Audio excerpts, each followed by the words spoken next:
네, 강프로입니다. 자, 한미반도체 오늘 또 보겠습니다. 한미반도체가 오늘은 1.3% 정도 내립니다. 자, 며칠째 여기 고가 돌파하는 상황을 만들어냈는데 한미반도체가 오늘은 조금 내리고 있고, 오늘 약간 특이사항이 있다면 SK 하이닉스, 하이닉스 같은 경우는 2.8% 내리고 있고요. 그리고 삼성전자는 최근에 계속해서 약하니까 삼성전자의 움직임을 보면 1.6% 추가적으로 내리면서 관련돼 있는 반도체 종목군들의 움직임이 그렇게 쏙 좋은 편은 아닙니다. 그런데 한 가지 주목해야 될 점이 있죠. 이렇게 하락하는 이유, 그 이유는요, 여기 미증시에 대한 움직임을 빼놓고 볼 수 없다. 자, 내용 보시면 여기 TSMC 같은 경우는 3% 떨어졌고요. 퀄컴 2%, 대만은 지금 소폭 상승 구간에 있고요. 당연히 한국 시장 같은 경우에는 삼성전자에 대한 영향력이 너무 크기 때문에 그런 부분을 감안하면 한국 시장은 지금 코스피도 그렇고 코스닥도 그렇고 조금 약한 움직임을 보이고 있죠. 자, 그런데 여기 한 가지 보셔야 될 거는 이런 내용들이에요. 여기 보시면요. 여기 마이크론 테크놀로지 그리고 인텔 이런 종목들이 다 내린 것은 맞습니다. 그런데 사실상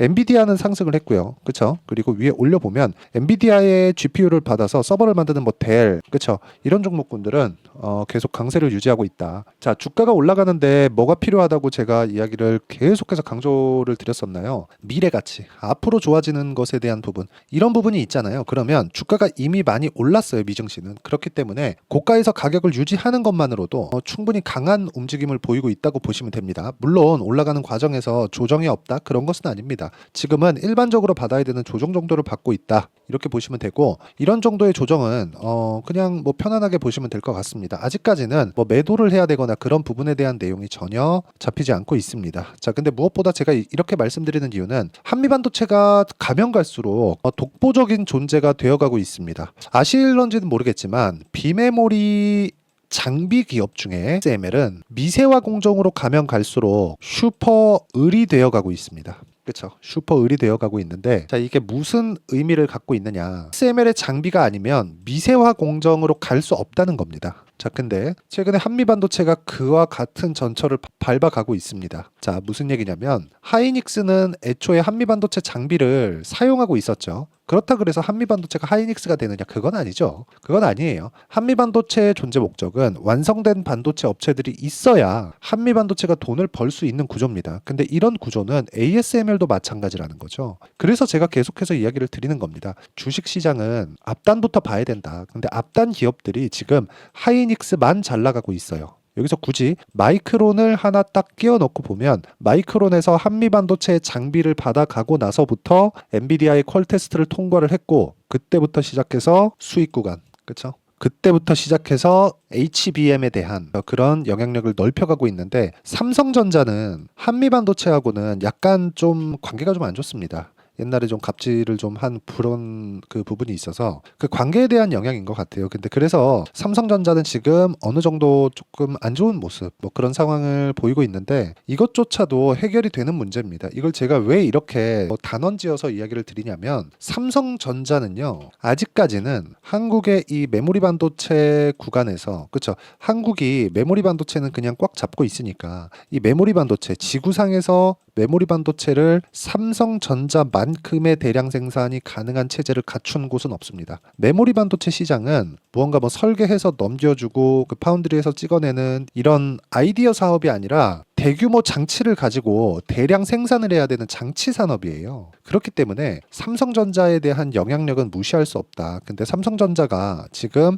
HBM을 실패하고 있다는 것, 이런 부분이 약간 조금 아쉬운 부분이지만, 언제 성공할지는 모르지만 우리가 삼성전자를 봤을 때는요, 여기 가격대를 추가적으로 이탈하는 상황이 나오려면 미증시가 넘어지고 그런 상황이 나와야 되고, 그리고 환율도 추가적으로 올라갈 수 있고 그런 상황이 나와야 되는데, 이런 상황이 나오기까지는 지금으로서는 조금 어려운 구간에 있다고 보시면 됩니다. 그렇기 때문에 하이닉스는 독보적인 그 HBM에 대한 주도권을 잡고 있기 때문에 조정 이후에 추가적으로 상승하는 구간이 나오고요. 엔비디아 당연히 추가적으로 상승하는 구간이 나올 수밖에 없고요. 그리고 삼성전자 같은 경우에는 하락하기에는 너무 많이 하락한 그런 부분이 있기 때문에 여기서 확 떨어져가지고 뭐 추세 이탈 시키면서 완전히 뭐 박살이 나버리는 그런 상황이 나오면 미국의 뭐 신용 위험에 준하는 뭐 그런 문제가 나와야 됩니다. 그렇기 때문에 우리가 지금 봐야 되는 부분은 앞서가는 종목군들을 선별을 잘 하자 그거예요. 예를 들어서 지금 오늘 같은 경우에도 반도체 종목군들 중에 전체적으로 분위기가 좀 안 좋은 것은 맞습니다. 그런데 뭐 PSK 홀딩스 그리고 비메모리 중에서 뭐 EUV 펠리클을 다루고 있는 FSD 이런 종목군들은 1%대지만 상승하는 구간에 있습니다. 하이닉스 2.7% 빠지고 삼성전자 1.6% 거의 뭐 한 2% 빠지고 환율도 1% 정도 올라서 1,400원에 근접해 있는 그런 상황이 벌어졌는데도 불구하고 이 정도의 강세를 보이고 있다는 건 우리는 종목 선별을 어떻게 하는지에 따라서 상황을 바꿀 수 있다고 제가 이야기를 드리는 거고 이런 부분을 감안한다면 강한 종목이 강하다. 근데 반도체 종목군들 중에서 제일 강한 건 뭐예요? 한미반도체다. 그래서 한미반도체를 봐야 될 필요가 있다는 겁니다. 자, 제가 왜 이렇게 말씀을 드리는지 어떤 식의 관점에 의해서 이렇게 이야기를 드리는지 자, 종목군으로 보면 자, 보세요. 일진전기. 한미반도체 뭐예요? 신고가 종목이기 때문에 제가 계속해서 말씀드리고 고가 돌파를 지속적으로 해나가고 있죠. 그리고 여기 일진전기 같은 경우에도 제가 여기 3월 달부터 공략을 했는데 뭐예요? 신고가 돌파 구간에서 계속해서 공략을 한 결과 뭐 최근에는 뭐 0.5%씩 이렇게 손절한 부분이 있지만 쭉 내려서 보면 뭐 13%, 8% 이런 식으로 수익 구간을 지속적으로 만들어 간다는 점이 중요합니다. 그리고 이런 내용은 철저하게 돌파 관점에 의해서 제가 매매를 진행하는 것이기 때문에 매매하는 구간에서 돌파 관점에 대해서 잘 모르겠다 하시면 진짜 많이 공부를 하셔야 됩니다. 예를 들어서 반도체 종목군들 중에 DI나 이런 종목군들 보잖아요. 제가 어떻게 됐습니까? 매수매도 이런 식으로 상황을 만들어 가잖아요. 그렇죠?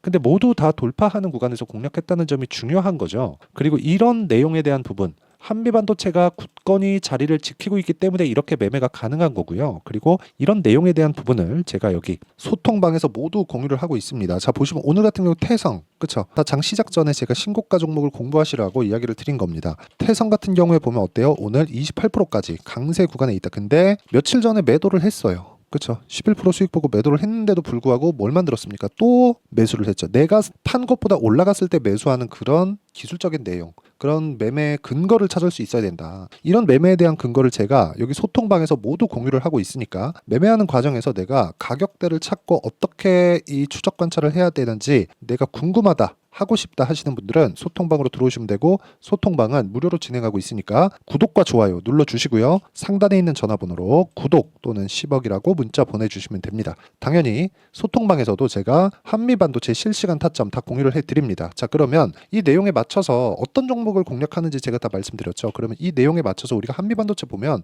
너무도 심플하게 이야기를 드릴 수 있는 내용이 고가를 돌파하고 나서 이번 2월 달에 새로운 시세를 만들어가기 전에 6개월 정도의 고가 조정을 받았다는 거죠. 그렇죠. 자, 근데 이번에도 거의 한 2달 가까운 한 달 반 정도의 기간 조정을 받았습니다. 받고 나서 고가 돌파를 만들어낸 거예요. 여기서 엔비디아의 가격대 그리고 하이닉스의 가격대가 약간 좀 부담스러운 부분이 해소될 때까지, 즉 이격을 좁힐 때까지, 그렇죠? 이런 부분을 우리가 조금 기다려야 될 필요가 있고요. 이 기다리는 구간에서 우리가 타점을 잡아야 된다는 겁니다. 그런데 여기서 뭐 그 추세가 무너지거나 그런 상황이 나오려면 뭐 어떻게 상황이 나와야 되냐? 삼성전자가 완전히 추세 이탈시키고 그냥 박살이 나야 됩니다. 근데 삼성전자가 여기서 박살이 나기에는 환율이 너무 높고 환율이 높으면 미증시까지 타격을 주기 때문에 우리가 이런 부분을 고려한다면 철저하게 지금 위치에 대해서 파악을 하는 게 중요하다. 그렇죠? 지금 미증시에 대한 위치는 못해도 11월 달까지는요. 연준이 어떠한 액션도 취하기가 어렵습니다. 왜 그러냐? 물론 뭐 금리에 대한 부분을 조금씩 풀어주고 뭐 양적 긴축을 하던 그런 부분도 조금씩 줄여가고 있고 시장에 대해서 좀 숨통을 풀어주고 있는 그런 상황이 벌어지는데 뭐 어떤 사람들은 그렇게도 얘기를 합니다. 야, 시장에 돈이 너무 많아. 이래갖고 인플레이션 잡히겠어? 자꾸 이러는데요. 지금 유동성 장세라고 이야기를 하는 사람들은 주식 모르는 사람들이 그런 얘기를 하는 거고 지금은 실적 장세입니다.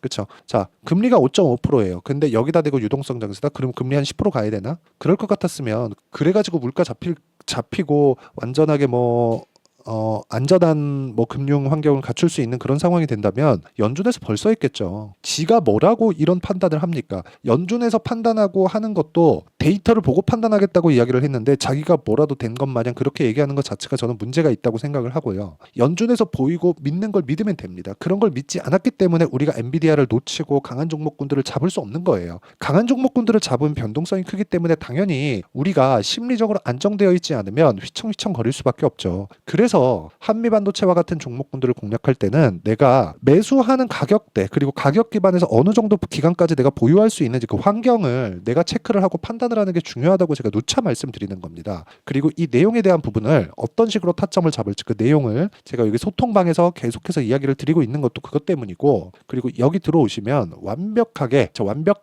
여기 들어오면 무조건 대박 납니다. 그게 아니라 공부할 수 있게 그렇게 만들어준다. 공부할 수 있는 자료를 제가 계속 던져줍니다. 그래서 이 내용을 가지고 정말 공부를 많이 하시면 계속해서 이 고가 돌파하는 엔비디아나 한미반도체, 하이닉스 같은 종목군들을 매매할 수 있는 근거를 내 스스로 만들 수 있다는 점. 그렇죠? 자, 그래서 들어와서 공부하시면 되고 상단에 있는 전화번호로 구독 또는 10억이라고 문자 보내주시면 됩니다. 자, 그러면 이 내용에 맞춰서 그렇죠? 제가 이렇게 장시작 전에 공유를 하는 이 내용을 만들어내는 근거가 있겠죠. 그 근거에 대한 부분은 여기 한미반도체 단기 보유 전략. 단기는 2주입니다. 2주 안에 내가 무언가를 만들어내지 못하면 주식 투자에서 내가 잘못 산 겁니다. 그래서 가격이 중요하다. 가격을 가지고 보유 기간을 줄였을 때 심리를 안정시킬 수 있다. 자, 이 내용을 제가 문자로 공유를 해드리고요. 최근에 한미반도체나 뭐 반도체 종목군들의 이런 좀 부침이 너무 심하기 때문에 이 부분을 그쵸 내가 어느 정도까지 이렇게 좀 안정을 찾아갈 수 있게 제가 한미반도체의 실시간 타점을 문자로 공유를 해드리도록 할 테니까 상단에 있는 전화번호로 한미라고 문자 보내주시면 제가 실시간 타점 그리고 단기 보유 전략 함께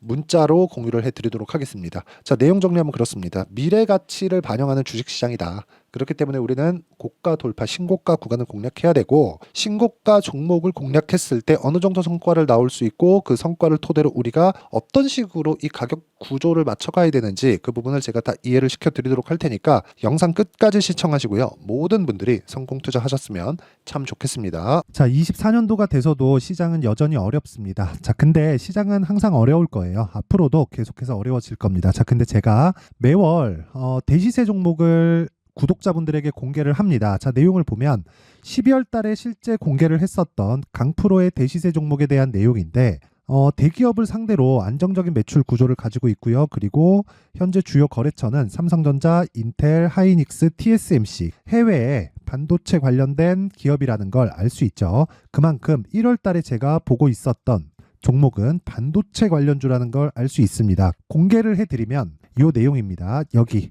어보브 반도체, 그쵸? 실제 제가 거래한 내용을 공개를 한 거고요. 수익에 대한 크기를 보면 공략한 시점, 제가 가격대를 함께 공개를 해드렸는데 공략한 시점부터 21%의 수익 마감이 된 것을 확인해 볼 수가 있습니다. 자, 근데 지금도 마찬가지입니다. 지금은 어떤 이슈가 있을까요? 2월 달에 발표한다는 기업 밸류업 프로그램이 있죠. 근데 그걸로 인해서 지금 2월 달에 발표한다고 이야기가 나온 상황이고요. 무엇보다 우리가 생각해야 될 내용은 한 가지입니다. 어떤 이슈나 그리고 어떤 상승할 수 있는 내용으로 인해서 주가가 올라가는 것은 맞죠. 하지만 가격이 먼저 반영한다는 걸 반드시 알고 있어야 되고 그런 내용에 대한 파악이 되었을 때 그쵸? 여기 어보브 반도체처럼 21% 그쵸? 대략 3에서 4일 동안 20% 이상의 수익을 먹을 수 있고요. 그리고 여기 HLB 같은 종목처럼 대략 일주일이 채 되지 않는 기간 동안 30%의 수익을 낼 수 있습니다. 자, 그러면 답은 나왔어요. 재료에 대한 부분보다 중요한 게 가격이다. 자, 근데 지금 시장에 쏠려 있는 게 뭐죠? 2월 달에 발표하는 기업 밸류업 프로그램에 대한 내용이죠. 자, 그러면 우리가 이쪽에다가 지금 집중을 해야 될까요? 그 내용을 한번 보겠습니다. 기아차의 차트를 보면요. 1월 24일 날 정부단에서 입김을 불어넣은 이후에 시세가 강하게 발생한 것처럼 보이지만 애초에 12월 달부터 신고가를 달성했다는 걸 확인할 수 있습니다. 자, 그러면 우리가 스케줄을 따져봤을 때 우리가 어디를 봐야 될까요? 4월 달 총선을 봐야 됩니다. 드디어 때가 온 거죠. 4월 달 총선이 끝나면 그 뒤엔 뭐가 있죠? 대선 전국으로 들어갑니다. 그러면 우리는 4월 달 총선부터 시작해서 대선까지 이어질 수 있는 종목을 찾는 게 정말 중요합니다. 그게 정부 정책의 방향과 그리고 스케줄에 맞춰서 가는 거예요. 정치적인 상황에 따라서 주가가 움직이는 걸 우리는 수도 없이 많이 봐왔기 때문에 스케줄에 맞춰서 가는 게 지금으로서는 답이 될 수 있습니다. 그리고 무엇보다 어느 정도의 시세를 내는지 그 첫 번째 단계인 상황을 그쵸 제가 12월 달 밝혀드렸었던 대시세 종목으로 이미 공개를 해드렸기 때문에 그쵸 어떻게 제가 매매를 했는지까지 다 보여드렸습니다.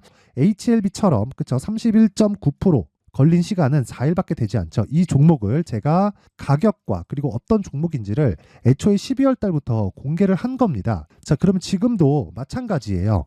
앞서서 제가 말씀드렸었던 23년도에 했었던 여러 가지 종목들이 있죠. 한미반도체 같은 종목들도 여기 소통방에서 모두 공개를 해서 실제로 10,000원부터 60,000원까지 상승한 내역이 있고요. 왜 공략을 했는지를 제가 다 공개를 해드렸습니다. 근데 지금도 마찬가지라는 거죠. 정부 정책의 방향에 맞춰서 또는 선거 스케줄에 맞춰서 매매를 이어가야 될 때가 됐고요. 제가 총선 관련된 큰 시세가 나올 수 있는 대시세 종목을 준비를 해놨습니다. 길게 말씀드리지 않겠습니다. 모든 종목들은 신고가를 달성하면서 대시세 준비를 하게 되고요. 신고가를 공략했을 때 내가 시장에 주도주를 잡을 수 있는데 지금은 총선에 집중하는 게 맞다. 그래서 총선 관련된 그리고 대선까지 이어질 수 있는 종목을 준비를 해놨는데 지금부터 준비를 하셔야 나중에 고가에 올라가서도 꾸준하게 매매를 이어갈 수 있습니다. 자꾸 막 손절하고 매매하는 과정에서 너무 어렵다 하시는 분들은요. 이 종목 딱 받아가서 큰 수익 내셨으면 좋겠고요. 이 종목은 상단에 있는 전화번호로 대시세라고 문자를 보내주시는 분들에 한해서만 제가 총선 그리고 대선까지 이어질 수 있는 종목을 공개해 드리도록 할 테니까 상단에 있는 전화번호로 대시세라고 문자를 보내주시고요. 그리고 구독과 좋아요 꼭 좀 부탁드리겠습니다. 시장은 정말 어렵습니다. 자, 그래서 모든 분들이 성공 투자하셨으면 좋겠고요. 기본적으로 가격에 대한 파악을 하면서 큰 수익을 내셨으면 좋겠습니다.